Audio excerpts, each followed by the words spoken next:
La historia de la humanidad conoce fenómenos que desafían la explicación racional, pero cuya colosal importancia es innegable.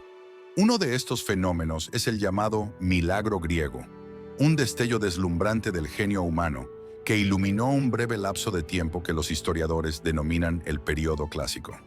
Esta etapa duró menos de 2 siglos. Sin embargo, en este lapso, insignificante a escala histórica, ocurrió algo que cambió para siempre la trayectoria del desarrollo de toda la civilización mundial. Imaginen un pequeño país, fragmentado en cientos de ciudades-estado independientes, sin un rey único ni un poder imperial centralizado. Y en este rincón de tierra, entre costas rocosas y polis en eterna rivalidad, nació de repente todo aquello sobre lo que aún hoy se cimienta el mundo moderno. La filosofía, que se convirtió en un método de búsqueda sistemática de la verdad. La ciencia, que propuso al mundo una forma de conocer la realidad circundante. El arte, que comenzó a dialogar con la eternidad. La democracia, como forma de participación activa de los ciudadanos libres en el destino de su estado. El teatro, que se convirtió en un fiel espejo del alma humana. E incluso el deporte, elevado al culto de la armonía del cuerpo y del espíritu. Todos estos conceptos fundamentales surgieron en la antigua Hélade con una sincronía asombrosa, casi sobrenatural. Fue un fenómeno mucho más grande que un simple auge cultural. Fue una auténtica explosión intelectual. Fue una época de máxima tensión del espíritu humano, que cambió radicalmente la percepción que el hombre tenía de sí mismo y de sus capacidades. Y hasta el día de hoy, más de 2 milenios después, regresamos mentalmente a las calles de las ciudades antiguas. Escuchamos los ecos de los debates en el ágora ateniense y seguimos reflexionando sobre las preguntas que se plantearon por primera vez precisamente allí, en la cuna de la cultura europea. ¿Cómo pudo suceder que en este modesto rincón del Mediterráneo naciera el mundo en el que seguimos viviendo? Sin embargo, a este deslumbrante amanecer le precedió un largo y oscuro crepúsculo de profunda decadencia. Varios siglos antes del advenimiento de la época clásica, estas tierras estaban dominadas por los poderosos micénicos, gobernantes guerreros que erigían fortalezas inexpugnables, combatían en carros de guerra y, según la epopeya legendaria, derribaron las murallas de la Gran Troya. Pero alrededor del siglo XII, antes de nuestra era, la próspera civilización micénica se derrumbó. Las verdaderas causas de esta catástrofe siguen siendo objeto de acalorados debates académicos. Algunos investigadores apuntan a una serie de crisis internas, mientras que otros se inclinan por la versión de invasiones, de tribus hostiles o de devastadores cataclismos naturales. Sea como fuere, las consecuencias fueron fatales. Prácticamente todo desapareció casi al mismo tiempo. El arte de la escritura se perdió. Los majestuosos palacios se convirtieron en ruinas y las otrora bulliciosas rutas comerciales se extinguieron. La Hélade se sumió durante varios largos siglos en un silencio atronador. Parte 2 de 17. Este periodo pasó a la historia con el nombre de la Edad Oscura, un tiempo del que no nos ha llegado casi ningún testimonio escrito y en el que la memoria misma de su glorioso pasado estuvo al borde del olvido total. No fue hasta el siglo VIII a.C. que la Hélade comenzó a despertar lentamente de su letargo multisecular. Renace la escritura y los antiguos reinos son reemplazados por formas completamente nuevas de organización social. Aparecen ciudades pequeñas, independientes y, al principio, cerradas sobre sí mismas, pero llenas de un afán de desarrollo.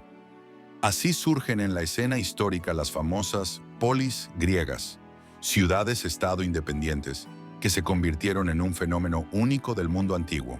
Toda la vida de la polis, desde su aspecto arquitectónico hasta sus rituales religiosos, estaba subordinada a la idea de la participación activa. Fue precisamente aquí donde se forjó un espíritu particular, donde la máxima virtud no era la obediencia ciega, sino la capacidad de reflexionar, debatir con argumentos y tomar decisiones de forma consciente. Es en este entorno único donde deben buscarse los orígenes de aquella Grecia cuyo legado atesoramos hasta el día de hoy. A pesar de que cada ciudad vivía según sus propias leyes, a todos sus habitantes los unían lazos invisibles, pero sólidos, de un idioma común. tradiciones similares y un profundo respeto por el poder de la razón y la precisión de la palabra. Gradualmente los habitantes de estas tierras dispersas comenzaron a percibirse a sí mismos como algo más que simples ciudadanos de sus ciudades. Se estaban convirtiendo en helenos, un pueblo unido con un código cultural común. Fue precisamente en este terreno fértil de las polis libres, y no en los suntuosos salones de los palacios reales, donde comenzó a germinar el fenómeno que la posteridad llamaría el milagro griego. Pero, ¿en qué consiste exactamente la esencia de este asombroso fenómeno? En los anales de la historia mundial existe un fenómeno verdaderamente único. En un lapso asombrosamente corto, comprendido entre el triunfo sobre los conquistadores persas y la muerte de Alejandro Magno, la antigua Hélade dio un salto increíble. Se transformó de un mosaico de comunidades dispersas en una gran civilización que definiría por siglos el rumbo intelectual de todo el mundo occidental. La profundidad y la rapidez de estos cambios son verdaderamente asombrosas. Quizás solo la era moderna, con su vertiginoso flujo de información, pueda compararse con aquel periodo en cuanto a la increíble concentración de ideas y descubrimientos revolucionarios. Sin embargo, fue la Hélade la que estaba destinada a ser la primera en trazar este camino, estableciendo la dirección fundamental para todo el desarrollo posterior. En este siglo breve, pero extraordinariamente fructífero, vieron la luz conceptos, formas artísticas y modos de pensar destinados a convertirse en los cimientos de la cultura europea. Fue entonces cuando la filosofía dejó de ser un conjunto de reflexiones dispersas y se constituyó como una ciencia autónoma de la sabiduría. Fue entonces cuando el arte teatral trascendió los límites del ritual religioso, convirtiéndose en un escenario en el que se osaba cuestionar la voluntad de los dioses, los designios del destino y el sentido mismo de la existencia humana. Fue entonces cuando se hicieron los primeros intentos audaces de describir el pasado no como una sucesión de mitos, sino como una secuencia coherente de acontecimientos reales, unidos por lazos de causa y efecto. Las ocupaciones creativas e intelectuales alcanzaron un honor y un respeto sin precedentes, y los sabios, poetas y eruditos se convirtieron en los ciudadanos más venerados de sus polis.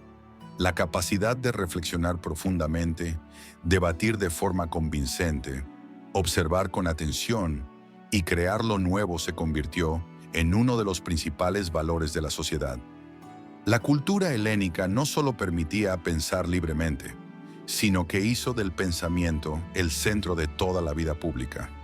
Es también asombroso que este increíble auge no ocurriera dentro de las fronteras de un único y poderoso imperio, sino en una pléyade de ciudades independientes, dispersas por el continente y las islas del mar Egeo. La Hélade no era un país en el sentido moderno de la palabra.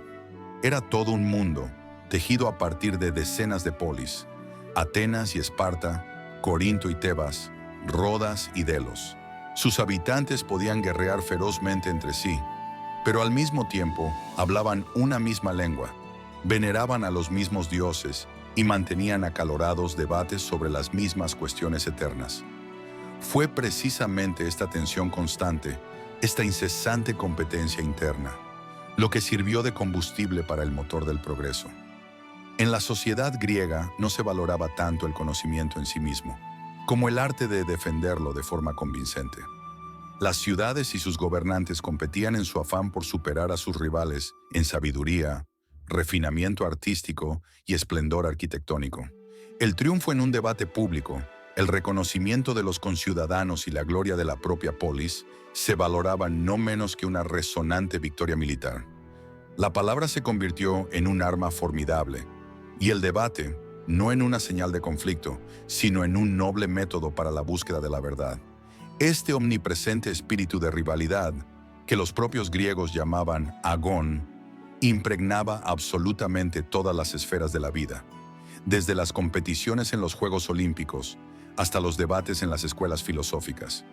Los helenos no estaban aislados del mundo, absorbían activamente los conocimientos de Egipto, Mesopotamia y Fenicia, pero su genio no residía en la copia ciega, sino en una capacidad única para la reinterpretación creativa. Así, tras heredar de los egipcios los principios arquitectónicos básicos, transformaron el templo en un modelo de armonía y proporción, donde cada elemento estaba impecablemente subordinado a una idea única. Partiendo de los calendarios orientales, crearon los cimientos de la astronomía teórica, y la experiencia en las relaciones comerciales los impulsó hacia la idea de la moneda acuñada y el concepto de un equivalente universal de valor. Fue en las polis de la Hélade donde nació la revolucionaria idea de que la fuente de la verdad no debía buscarse en las tradiciones sagradas, ni en los legados de los antepasados, ni en la revelación divina, sino en la razón del propio ser humano. El hombre es la medida de todas las cosas. Es capaz de conocer el mundo por sí mismo, de investigar sus leyes, de debatir, de cometer errores y de emprender de nuevo la búsqueda de la verdad. Y en esto reside la auténtica esencia del milagro griego. No fue simplemente un conjunto de grandes logros, sino el nacimiento de un tipo de pensamiento fundamentalmente nuevo. Por eso, a pesar de los milenios que nos separan de aquella época, la antigua Hélade sigue siendo tan atractiva. En su legado no solo vemos un pasado lejano, sino también las raíces vivas de nuestra propia civilización. Pues reflexionar significa hacer preguntas, y hacer preguntas es la esencia misma de la filosofía. En los orígenes de la filosofía yace una sed insaciable de conocimiento, un anhelo por comprender no los milagros, sino la esencia misma de las cosas. Mientras otras grandes civilizaciones explicaban el estruendo del trueno como la ira o la voluntad de los dioses, los antiguos griegos se atrevieron por primera vez a preguntar: ¿y si este temible fenómeno tuviera una causa natural? Fueron precisamente los helenos los primeros que decidieron mirar el mundo de otra manera. No a través del prisma inestable de los mitos y las leyendas divinas, sino a través de la lente cristalina de la razón y la observación sobria. En los siglos VI y V antes de nuestra era, aparecieron en la escena histórica los llamados presocráticos.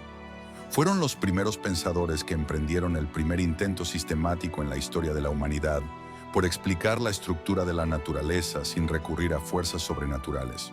Por ejemplo, el filósofo Tales de Mileto propuso la audaz hipótesis de que toda la inimaginable diversidad del mundo provenía de un único principio originario: el agua. Sin embargo, el verdadero avance intelectual lo logró Demócrito, un filósofo cuyo pensamiento se adelantó milenios a su época. Él supuso que toda la materia del universo se compone de partículas infinitamente pequeñas e indivisibles, a las que llamó átomos. Según su doctrina, estas partículas son eternas e indestructibles. Se mueven incesantemente en el vacío y se diferencian entre sí solo por su forma y su disposición mutua. Pasarían 2 milenios antes de que esta audaz hipótesis se convirtiera en el fundamento de toda la ciencia moderna. Pero nació precisamente allí, en las polis de la soleada Hélade, en las mentes de eruditos que no contaban con laboratorios complejos, pero poseían una incomparable audacia de pensamiento. No obstante, la filosofía no se limitaba únicamente a la investigación de la naturaleza y la estructura del universo. Con la aparición de Sócrates, dio un giro decisivo, volviendo su mirada hacia el ser humano y su mundo interior. Este pensador ateniense, que vivió en el siglo V antes de nuestra era, se convirtió en el símbolo viviente de una nueva filosofía ética. No dejó tras de sí ninguna obra escrita, no aspiró a fundar su propia escuela y era ajeno a la sed de poder. Su principal herramienta y arma era el arte de hacer preguntas. Sócrates salía a las bulliciosas plazas de Atenas, se mezclaba con la multitud y comenzaba sus diálogos, haciendo que sus interlocutores reflexionaran sobre conceptos aparentemente sencillos. ¿Qué es la verdadera virtud? ¿En qué consiste la justicia y qué significa realmente vivir bien? Nunca ofrecía respuestas hechas, sino que con su método de preguntas sucesivas forzaba a la persona a pensar por sí misma, a buscar la verdad y a tomar conciencia de su propia ignorancia. Por esto, era a la vez apasionadamente amado y ferozmente odiado. Finalmente, el tribunal ateniense condenó al filósofo a muerte bajo la acusación de irreverencia hacia los dioses y de corromper a la juventud. Sócrates no escribió ni una sola línea y todo lo que sabemos sobre su vida y sus enseñanzas nos ha llegado gracias a su gran discípulo, Platón. Fue precisamente Platón quien no solo conservó, sino que también creó esa imagen literaria inmortal de Sócrates, el sabio solitario que iba en contra de las opiniones de la multitud y que puso en duda los cimientos inquebrantables de la moral ateniense. Pero el propio Platón, en sus razonamientos, fue mucho más allá que su maestro. Para él, la filosofía no era solo una búsqueda abstracta de la verdad, sino también un proyecto para la construcción de una sociedad ideal. Desarrolló la famosa doctrina del mundo de las ideas, una doctrina sobre las esencias eternas e inmateriales que subyacen a todo el mundo visible.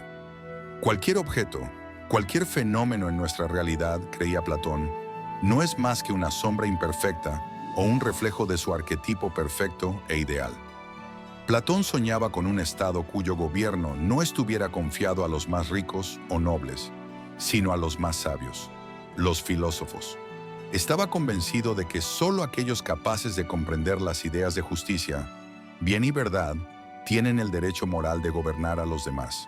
En su tratado La República, describió en detalle una sociedad armoniosa donde cada ciudadano ocupa el lugar predeterminado por su naturaleza, ya sea artesano, guerrero o gobernante, filósofo. Platón reflexionó sobre la inmortalidad del alma, sobre las vías para alcanzar el verdadero conocimiento y sobre el papel clave de la educación en la formación del ser humano.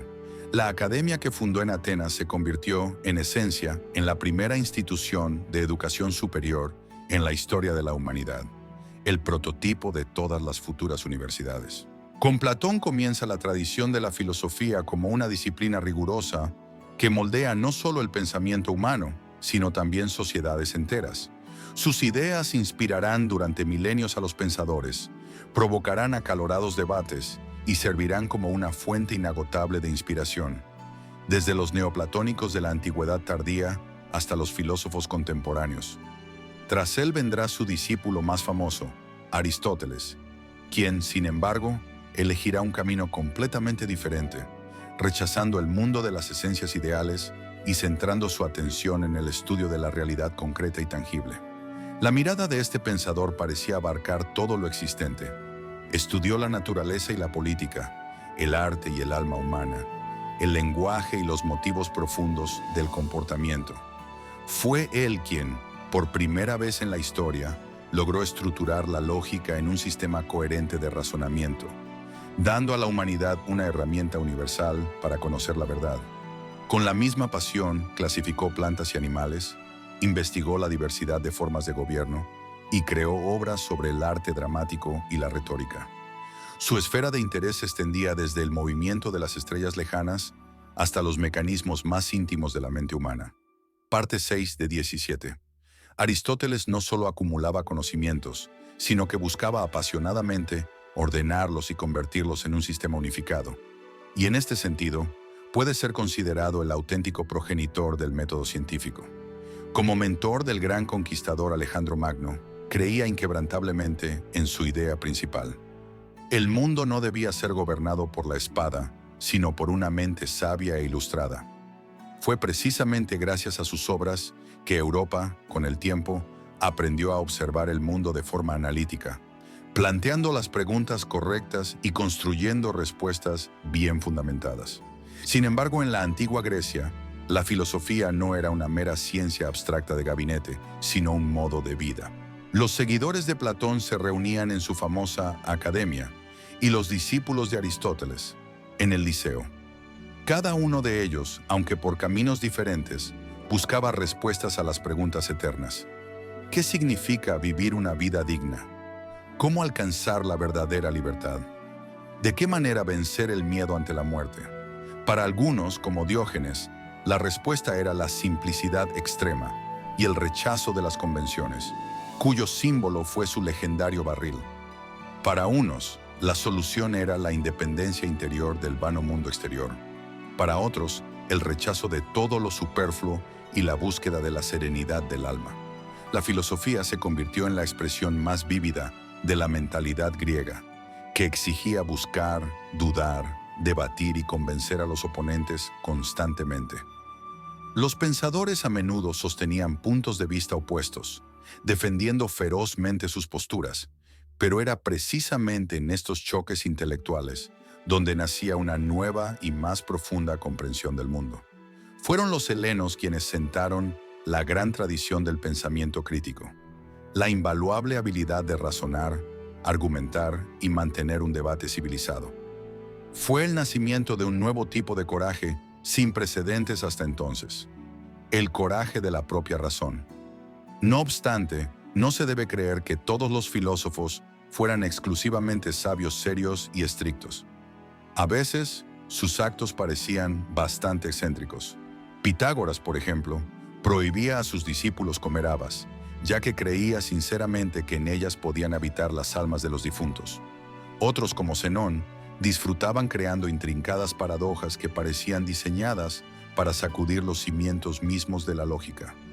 A pesar de todos estos extremos, fue la filosofía griega la que se convirtió en el cimiento inquebrantable sobre el que más tarde se erigieron el pensamiento romano, la teología cristiana y toda la ciencia europea. Pero nació allí, en las bulliciosas polis de la Hélade, en las plazas públicas y en acalorados debates privados. Allí donde el ser humano tomó plena conciencia por primera vez de que no solo podía, sino que debía pensar por sí mismo. Además, para los helenos, la filosofía nunca fue algo ajeno a la realidad circundante. Para ellos, pensar significaba comprender el mundo, entender su estructura interna, sus leyes y principios fundamentales. Y si la razón humana es capaz de comprender asuntos tan complejos como la justicia o la naturaleza del alma, ¿por qué no habría de intentar comprender también el universo mismo? Los griegos fueron los primeros que no solo creyeron en un cierto orden divino del universo, sino que emprendieron el audaz intento de calcularlo racionalmente. Para ellos, el número no era solo una cómoda herramienta para contar, era la llave universal para comprender la armonía universal. El gran Pitágoras, a la vez filósofo y matemático, proclamó: todo es número. Y en esta afirmación yace una pregunta que hasta hoy permanece abierta, incluso para la ciencia moderna. ¿Las matemáticas se inventan o se descubren? Si los números son solo un producto de la mente humana, ¿por qué describen la realidad objetiva con tan asombrosa precisión? ¿Por qué las fórmulas matemáticas, deducidas en una hoja de papel, de repente resultan capaces de predecir impecablemente el movimiento de los planetas, el comportamiento de la luz y las leyes de la energía? Las ideas de Pitágoras, aunque envueltas en un halo de misticismo, se convirtieron en una revelación intuitiva, un paso hacia el descubrimiento de lo que hoy los físicos llaman el ajuste fino del universo. Es un hecho asombroso que las leyes físicas fundamentales y las constantes de nuestro mundo estén ajustadas entre sí con una precisión increíble, casi inconcebible. La más mínima, insignificante desviación en sus valores, y no existirían ni los átomos, ni las estrellas, ni la vida misma. Para los antiguos griegos, los números eran el verdadero lenguaje del cosmos. En su búsqueda de conocimiento, no solo buscaban una lógica estricta, sino también la belleza perfecta en las inmutables leyes de la naturaleza. Es precisamente aquí donde radica la diferencia fundamental del pensamiento griego respecto a todas las culturas anteriores, en la profunda creencia de que la verdad puede ser a la vez coherente, demostrable y bella. Los helenos no se limitaban a entregarse a reflexiones abstractas. Sentaron deliberadamente los cimientos de granito de una cosmovisión científica, lo que se convirtió en la continuación lógica de su fe ilimitada en el poder de la razón humana. Donde otras civilizaciones se conformaban con los resultados prácticos sin profundizar en su naturaleza, los griegos buscaban incansablemente las causas primeras y los principios universales. Pitágoras, cuyo nombre ya ha sido mencionado, es considerado con razón el fundador de toda la tradición matemática, y su famoso teorema sobre el triángulo rectángulo es solo la joya más conocida en el tesoro de sus descubrimientos. Otro titán del pensamiento fue Euclides, que vivió en el siglo III antes de nuestra era. Creó una obra que determinó el rumbo del desarrollo de las ciencias exactas hasta el siglo XX, los legendarios elementos. Esta obra no es un mero compendio de reglas geométricas, sino el primer libro de texto sistemático en la historia de la humanidad, donde, a partir de unos pocos axiomas inmutables, como si fueran semillas, brota toda la compleja y armoniosa lógica del espacio. Newton y Lobachevsky leerían con avidez el libro de Euclides. Lo estudiarían estudiantes de Harvard y escolares de todo el mundo. La idea misma de que el espacio que nos rodea puede ser descrito con el lenguaje de una lógica estricta y formal nació en el corazón de la Hélade. Pero la mirada inquisitiva de los griegos no solo se dirigía hacia abajo, a la tablilla trazada, sino también hacia arriba, hacia las estrellas titilantes. En ese mismo siglo III a.C., Aristarco de Samos formuló una hipótesis casi impensable para su época, que quizá no era el Sol el que giraba alrededor de la Tierra, sino al revés. Sus contemporáneos no pudieron aceptar esta audaz idea, ya que toda su experiencia vital y sus observaciones diarias indicaban lo contrario. Sin embargo, Aristarco, basándose en sus cálculos astronómicos, se atrevió a cuestionar lo que parecía evidente por sí mismo, y su genial intuición se adelantó a la visión de Copérnico en nada menos que 18 siglos. Hacia el año 240 a.C., Eratóstenes de Cirene, un eminente erudito y director de la famosa Biblioteca de Alejandría, logró calcular con asombrosa precisión la circunferencia de la Tierra. Para ello, utilizó un método elegante, comparando la longitud de las sombras proyectadas por objetos al mismo mediodía en dos ciudades diferentes. El margen de error de sus cálculos fue inferior al 2%, un resultado que aún hoy inspira admiración. Mucho antes de la era de los grandes navegantes y los satélites espaciales, los griegos no solo sabían que la Tierra era una esfera, sino que también conocían sus verdaderas dimensiones. Sin embargo, los helenos destacaron no solo en la teoría, sino también en la práctica, como lo demuestra elocuentemente el mecanismo de Anticitera. Este asombroso dispositivo, compuesto por docenas de complejísimos engranajes de bronce, fue hallado en el fondo del mar. Dicho mecanismo antiguo era capaz de predecir eclipses solares y lunares, calcular el movimiento de los planetas, determinar las fases de la luna e incluso las fechas de celebración de los Juegos Olímpicos. En esencia, era un ordenador analógico, creado 1500 años antes de la aparición en Europa de tecnologías de complejidad comparable, y su mera existencia demuestra las cimas que alcanzó el pensamiento de la ingeniería griega. Existieron también inventos más sencillos pero no menos sorprendentes. Por ejemplo, los relojes de agua o clepsidras, ingeniosos mecanismos en los que un flujo constante de agua permitía medir el tiempo con gran precisión. Algunos modelos estaban incluso equipados con señales acústicas que se utilizaban para regular los debates filosóficos. En los templos se podían encontrar puertas automáticas que se abrían suavemente cuando se encendía un fuego en el altar. El aire caliente generaba una presión que ponía en movimiento un complejo sistema de contrapesos y palancas, y las máquinas expendedoras ideadas por Herón de Alejandría dispensaban una porción de agua bendita al introducir una moneda en la ranura, un principio sorprendentemente similar al funcionamiento de las máquinas expendedoras modernas. Todos estos asombrosos dispositivos no fueron fruto de la fantasía ni un mito. Sus descripciones detalladas se conservan en antiguos manuscritos, y los ingenieros modernos, siguiendo esos planos, han logrado recrearlos con éxito. Estas reconstrucciones son la prueba irrefutable de que las mentes geniales de la antigua Grecia no solo soñaban, sino que también sabían cómo materializar en metal sus ideas más audaces, alcanzando una precisión y una elegancia que suscitan una admiración genuina hasta el día de hoy. El pensamiento racional de los antiguos griegos no fue patrimonio exclusivo de un círculo reducido de filósofos ajeno a la vida cotidiana. De hecho, uno de los primeros campos donde el sentido común y la capacidad de observación comenzaron a cambiar radicalmente los enfoques establecidos fue la medicina. En este ámbito, la figura más destacada, cuyo nombre hasta hoy es sinónimo de sabiduría médica, fue Hipócrates de Cos. Fue él quien se apartó decididamente de las tradiciones seculares, según las cuales las dolencias se explicaban como un castigo divino o por hechizos malignos. En su lugar, propuso considerar la enfermedad como un proceso natural, aunque lamentable, sujeto a ciertas leyes. Hipócrates estableció un principio fundamental.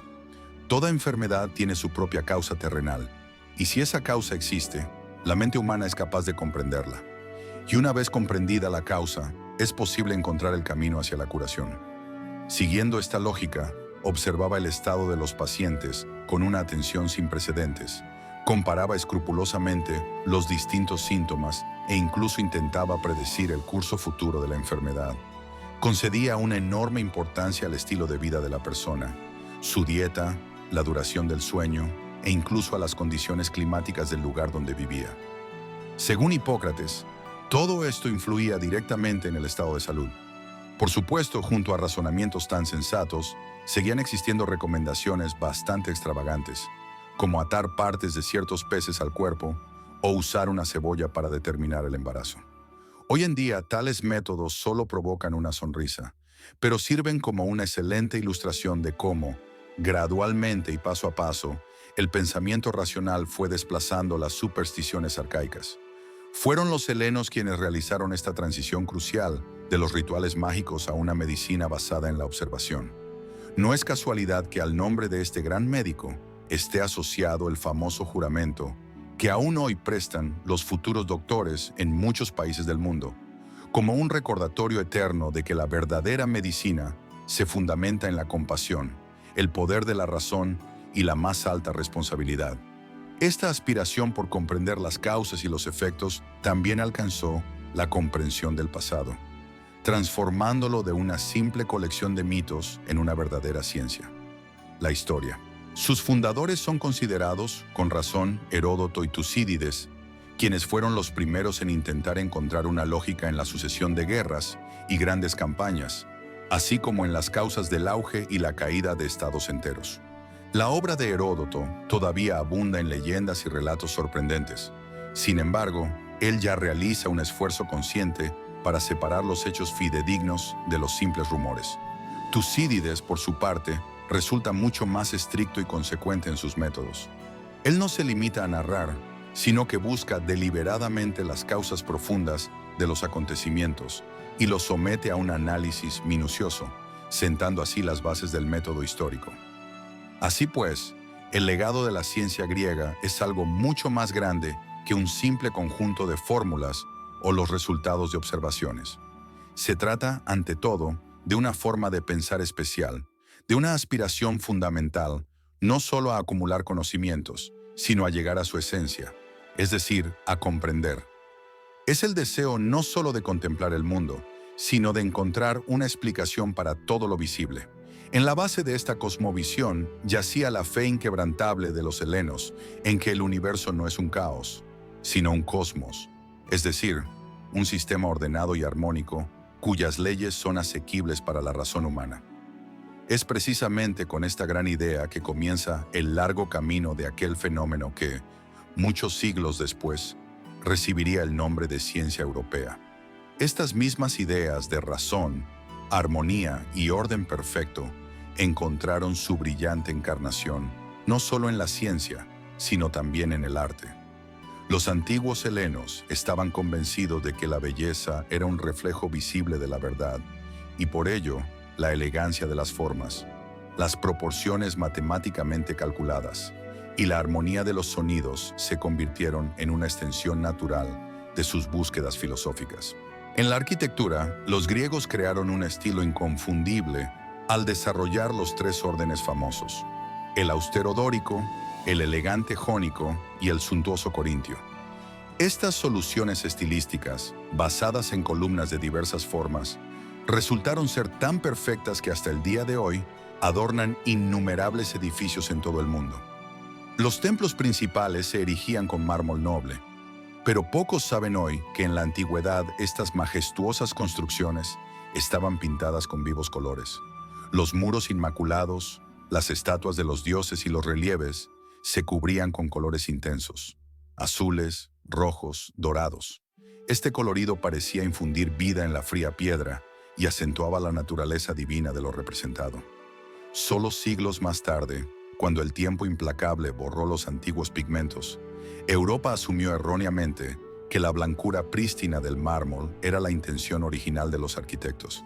La escultura, a su vez, no buscaba capturar el retrato de una persona concreta, sino el ideal encarnado de la belleza y el equilibrio, lo que se manifestó con especial claridad en las representaciones de atletas y dioses.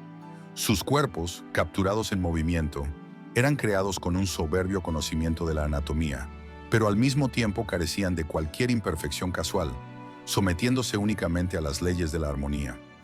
Las proporciones de las figuras se calculaban con la misma precisión matemática que los acordes musicales, convirtiendo la piedra en un himno a la perfección. Para los antiguos helenos, la belleza no era una sensación efímera, sino una ciencia exacta encarnada en la piedra y la armonía de las proporciones. De esta misma cosmovisión nació el famoso principio de la sección áurea, que se convirtió en la medida de la perfección. Sus concepciones de lo bello eran matemáticas congeladas en el mármol y las formas arquitectónicas. Un magnífico ejemplo de este enfoque son los anfiteatros, que se construían con una asombrosa precisión acústica. Estas edificaciones estaban diseñadas con tal virtuosismo que hasta el más leve susurro pronunciado en el escenario se oía con claridad en las filas más lejanas. Parte 11 de 17. El antiguo teatro de Epidauro, aún hoy, sigue asombrando a los investigadores por su acústica impecable y permanece como testimonio del genio de la ingeniería de los helenos. Sin embargo, el teatro no era solo el fruto del ingenio técnico. Sus raíces no se hunden en un simple afán de entretenimiento, sino en los profundos misterios religiosos dedicados a Dioniso, el dios de la viticultura, de las fuerzas fructíferas de la naturaleza, del éxtasis y de la renovación eterna.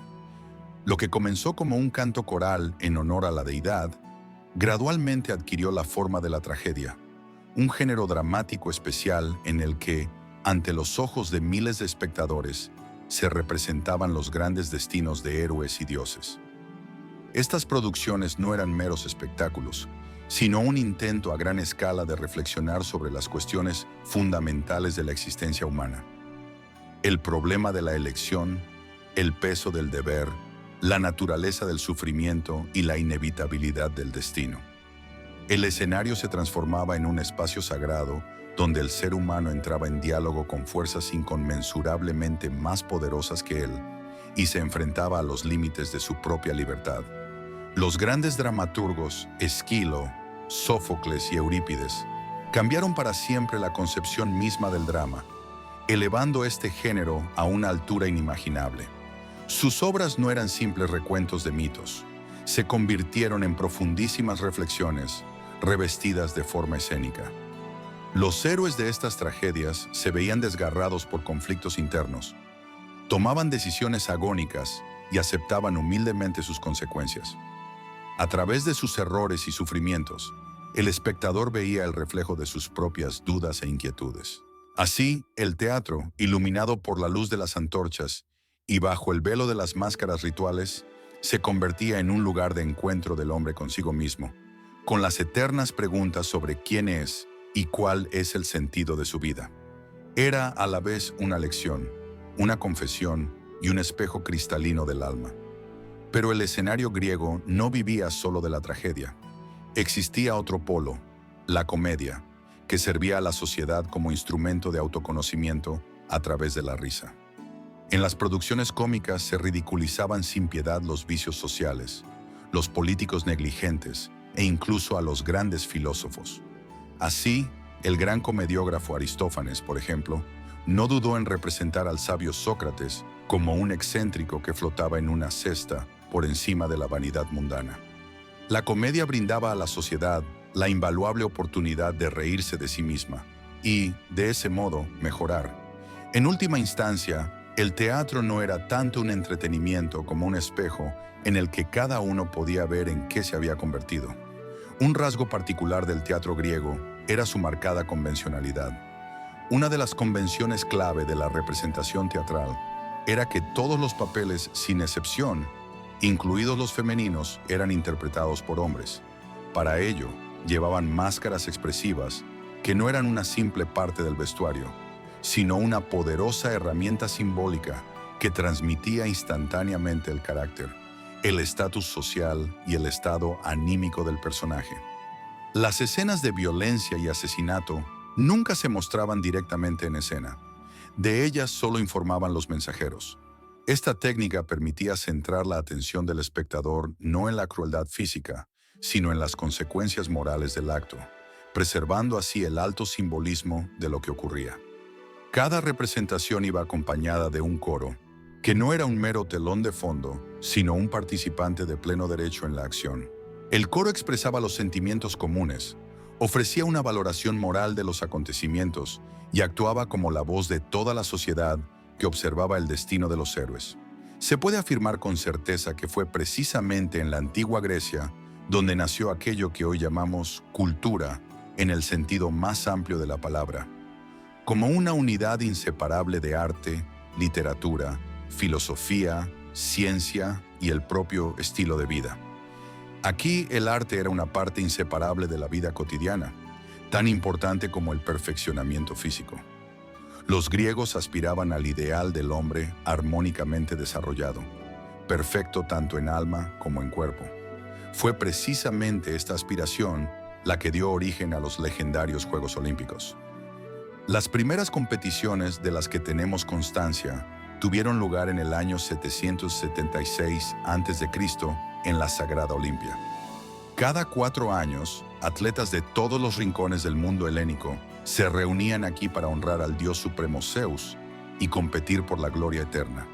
Durante la celebración de los Juegos, se declaraba una tregua sagrada entre las ciudades-estado, polis enemistadas, lo que permitía a los atletas y espectadores llegar de forma segura al lugar de las competiciones. Las competiciones abarcaban todo el espectro de las capacidades físicas humanas, poniendo a prueba su velocidad, fuerza y resistencia. Un lugar especial entre las disciplinas lo ocupaba el pancracio, uno de los combates cuerpo a cuerpo más duros e implacables, en el que prácticamente no existían reglas. El pentatlón, que incluía carrera, salto de longitud, lanzamiento de jabalina y de disco, así como lucha, era considerado la encarnación del desarrollo físico ideal. La historia de las competiciones olímpicas comenzó con la disciplina más prestigiosa de la época, una carrera corta de una distancia de unos 192 metros. Para el hombre moderno, esto puede sonar inusual, pero los atletas competían completamente desnudos. Esta costumbre no era un capricho, sino un vívido símbolo de libertad, pureza de intenciones y del más profundo respeto por la belleza del cuerpo humano, elevado a la categoría de culto. Los atletas de la antigua Grecia abordaban las competiciones con especial reverencia, convirtiendo su preparación en un verdadero ritual. Sus cuerpos desnudos, untados con aceite de oliva para dar elasticidad a los músculos, brillaban bajo el sol del sur entre los muros de salas especiales de entrenamiento. El nombre de estas salas, los gimnasios, proviene de la palabra griega gimnos, que significa desnudo, ya que era precisamente así como los atletas realizaban sus entrenamientos. A los vencedores de las competiciones olímpicas no se los cubría de oro ni se los cargaba de medallas. La corona de ramas de olivo o laurel, entregada al campeón, era solo un modesto símbolo de su triunfo. La verdadera recompensa, sin embargo, esperaba al héroe en su patria, la gloria eterna. Las ciudades recibían a sus olímpicos como a dioses descendidos del cielo. Se les erigían estatuas, se componían odas de alabanza en su honor, y la admiración de sus conciudadanos los acompañaba hasta el final de sus días. Es notable que el primer campeón olímpico, cuyo nombre la historia nos ha legado a través de los milenios, no fuera un afamado aristócrata o guerrero, sino un simple panadero llamado Corebo de Élide. En el año 776, antes de nuestra era, obtuvo la victoria en una simple prueba de carrera, inscribiendo su nombre para siempre en los anales de los grandes juegos. Sin embargo, el acceso a esta celebración de la fuerza y el espíritu no estaba abierto a todos. A las mujeres se les prohibía terminantemente la entrada a los Juegos Olímpicos, no solo como participantes, sino también como espectadoras, si estaban casadas. Las leyendas cuentan que a una mujer casada que se atreviera a violar esta prohibición le podían aguardar las consecuencias más severas, hasta la pena de muerte. No obstante, Esto no significa que la vida deportiva estuviera completamente vetada para las mujeres de la Hélade. Especialmente para las jóvenes, se celebraban juegos aparte, los Juegos Ereos, dedicados a la diosa Hera. Aquí las mujeres griegas podían competir en carreras, y a las vencedoras, al igual que a los hombres, se las honraba con coronas de honor y el respeto de todos. Aunque la escala de estas competiciones era incomparablemente más modesta, servían como un testimonio importante de que también había un lugar para las mujeres en la cultura deportiva de la antigua Grecia. La pasión por la competición era un rasgo verdaderamente omnipresente de la cultura helénica.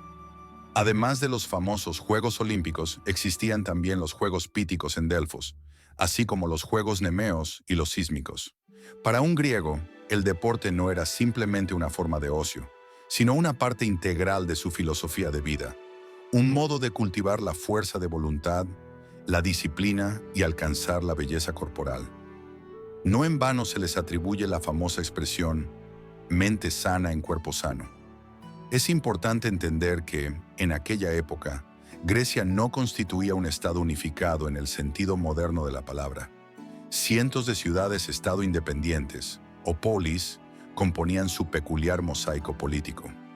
Cada una de estas polis poseía sus propias leyes, un ejército propio, un sistema de gobierno e incluso acuñaba su propia moneda. La poderosa Atenas, la belicosa Esparta, la orgullosa Tebas y la rica Corinto. Todas ellas eran mundos autónomos con sus propios valores y ambiciones. Y sin embargo, a pesar de esta fragmentación política, los antiguos griegos eran claramente conscientes de su profunda unidad. Se sentían parte de un espacio cultural común, la Hélade, como miembros de una gran familia, aunque inquieta, donde cada uno tenía su propio hogar y sus propias reglas. Pero todos reconocían un origen y unos valores comunes. Los unían el idioma, la fe en los mismos dioses, las tradiciones comunes y, por supuesto, los grandes Juegos Olímpicos. Esta fragmentación no solo generaba guerras sangrientas, sino que también se convirtió en un terreno fértil para una sana rivalidad, que se erigió como el verdadero motor del progreso. Cada polis aspiraba a superar a las demás en el arte, la arquitectura, la filosofía o la sabiduría de sus leyes. En esta incesante competición, cada ciudad-estado buscaba su propio y único camino hacia el orden social ideal. El ejemplo más brillante de tal desarrollo fue Atenas, que recorrió un camino notable desde el poder real hasta el gobierno republicano. Fue aquí donde, en los siglos VI signo y V, antes de nuestra era, surgió un fenómeno único: la democracia. Por primera vez en la historia, el poder no pasó a manos de un único gobernante, ni de un reducido grupo de aristócratas, sino de toda la comunidad de hombres libres ciudadanos. Aunque las mujeres, los esclavos y los extranjeros estaban excluidos de la vida política, el principio mismo de la soberanía popular fue verdaderamente revolucionario para aquella época. Los ciudadanos se reunían en el ágora, la plaza central, el corazón palpitante de la ciudad, para debatir abiertamente las leyes, tomar las decisiones más importantes y decidir el destino de su polis. Algunos cargos públicos incluso se distribuían por sorteo, ya que este método se consideraba el más justo e imparcial. El sistema político de Atenas no era un dogma inmutable, era un organismo vivo y en constante cambio. Grandes reformadores, desde Solón y Clístenes hasta Pericles, se sucedieron unos a otros, y cada nueva generación aportaba su contribución al perfeccionamiento de la estructura del Estado. Los helenos comprendían intuitivamente que el camino hacia la creación de una sociedad justa era un camino de prueba y error, de debates incesantes que a veces llegaban hasta la ronquera. Pero todo esto se hacía en nombre del bien común. Sin embargo, Atenas no fue la única polis que buscó su propio camino hacia el ideal. Esparta presentó al mundo un modelo de sociedad completamente diferente, basado en una disciplina férrea y un orden incondicional. En la austera Esparta, la fuerza física y el valor militar se valoraban por encima de todo, y se convirtieron en la base de toda la estructura social. Es notable que, en esta sociedad militarizada, las mujeres espartanas poseyeran derechos impensables, por ejemplo para las habitantes de la ilustrada Atenas. Al igual que los hombres, practicaban ejercicios atléticos. Tenían el derecho legal de poseer tierras y no temían expresar abiertamente su opinión en público. Este orden social representaba un marcado contraste con el modo de vida ateniense, donde a la mujer se le asignaba tradicionalmente el papel modesto y recluido de guardiana del hogar. Al mismo tiempo, en la rica Corinto, el poder tendía a concentrarse en manos de la aristocracia adinerada, mientras que en otras ciudades-estado, a menudo se establecía el gobierno unipersonal de los tiranos. Sin embargo, lo más importante era que cada polis griega era, en esencia, un laboratorio social único que buscaba incansablemente la mejor forma de organizar la vida.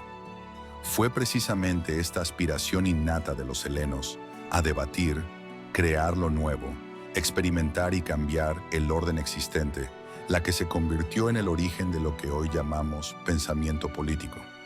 Así nacía la idea misma del ciudadano. Una persona que no solo obedece pasivamente las leyes existentes, sino que también participa activamente en su creación. Esta era una cosmovisión completamente nueva que se convirtió en uno de los mayores legados de la Hélade antigua.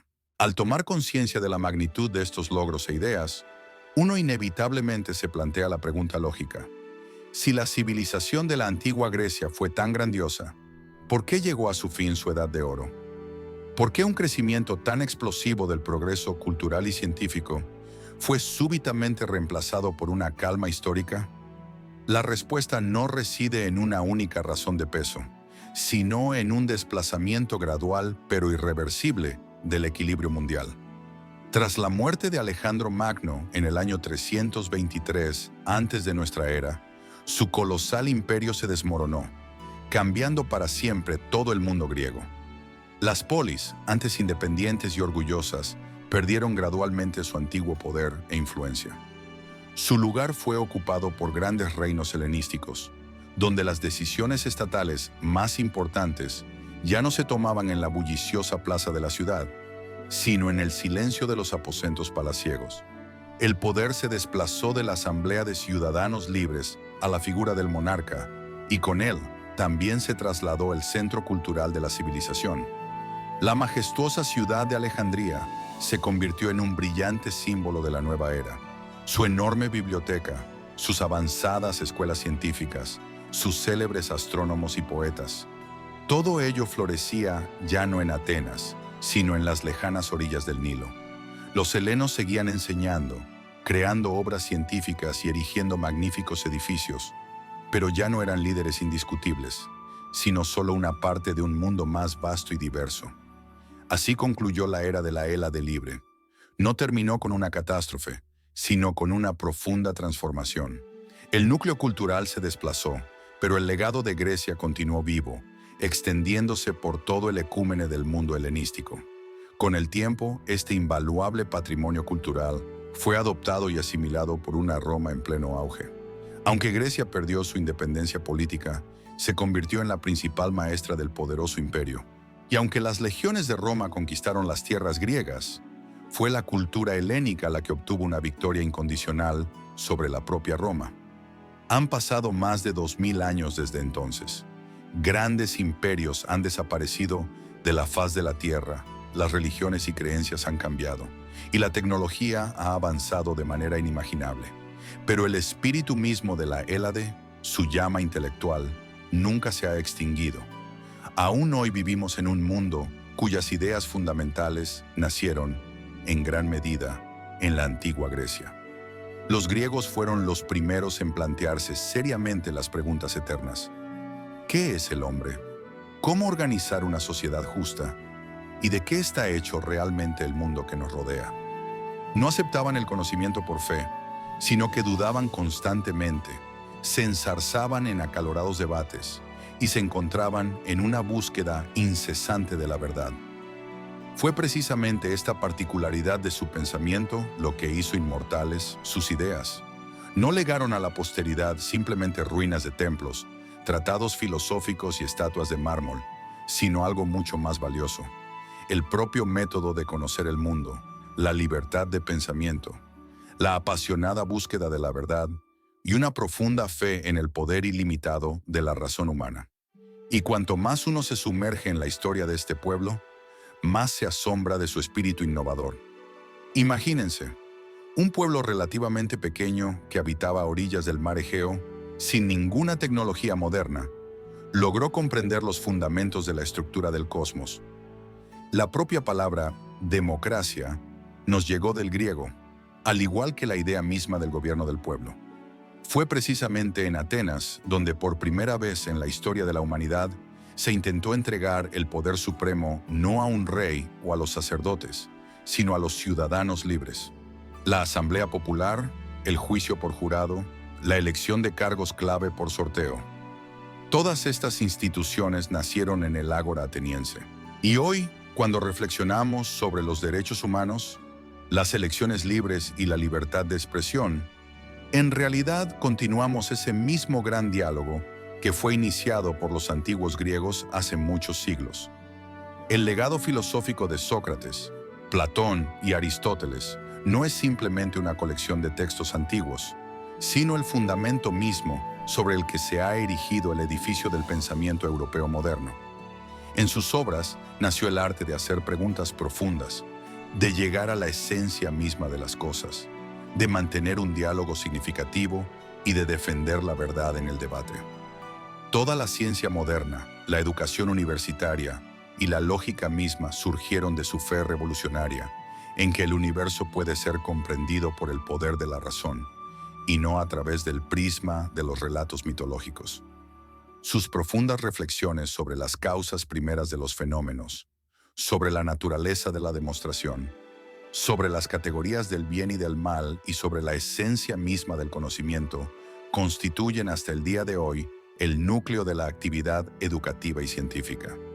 La influencia de la civilización helénica se extiende mucho más allá de la filosofía, impregnando el arte, el teatro, la arquitectura e incluso las tradiciones deportivas. Desde las majestuosas columnas que adornan los edificios gubernamentales en las capitales del mundo, hasta los conflictos trágicos representados en los escenarios teatrales, en todo ello vemos a los herederos directos de la antigua Grecia. Los mitos heroicos de los antiguos griegos continúan vivos en la literatura y el cine, y las competiciones atléticas modernas son una continuación de su espíritu competitivo. Los Juegos Olímpicos, revividos en el siglo XIX, no son simplemente una celebración de la fuerza física, sino la encarnación del ideal antiguo de armonía entre el espíritu y el cuerpo. La búsqueda de la belleza en las proporciones ideales, en la música y en la plasticidad de los movimientos, tan característica de los griegos, encuentra hoy su reflejo en nuestros museos, salas de concierto y escenarios teatrales. La literatura griega enriqueció la cultura mundial con las tramas inmortales de Odiseo, Heracles y las peripecias de la guerra de Troya. Incluso nuestro lenguaje cotidiano lleva la huella indeleble de su legado. Pronunciamos palabras como matemáticas, lógica, teatro, ironía, física, y en cada una de ellas se escucha claramente el eco de la antigua Hélade. Los mitos, escritos hace miles de años, no dejan de inspirar a directores y guionistas en nuestros días. Damos a los planetas del sistema solar los nombres de sus dioses, y las imágenes de la antigüedad sirven como una fuente inagotable de inspiración para la poesía, la psicología y la arquitectura. En verdad vivimos dentro de este gran legado, a veces sin siquiera darnos cuenta de ello. Sin embargo, sería incorrecto idealizar a los antiguos griegos, cerrando los ojos ante los lados oscuros de su sociedad. Su historia estuvo marcada por guerras sangrientas, la existencia de la esclavitud y una profunda desigualdad social. Nunca lograron construir un mundo perfecto y justo, y sin embargo, frente a otras grandes civilizaciones de la antigüedad, fueron los helenos quienes legaron a la humanidad lo más importante: la fe en el propio ser humano. Ellos afirmaron la fe en su capacidad de pensar, debatir y crear, en el poder ilimitado de su razón y en su dignidad inalienable. Es por eso que llamamos a esa época la Edad de Oro, no por su abundancia o poderío militar, sino por el coraje sin precedentes del pensamiento, por la audacia de hacerle preguntas al universo y buscar las respuestas. Miramos hacia ese pasado lejano no por simple curiosidad, sino porque fue precisamente entonces, en la antigua Grecia, con el primer pensamiento audaz y la conciencia del valor del ser humano, cuando comenzó nuestro presente.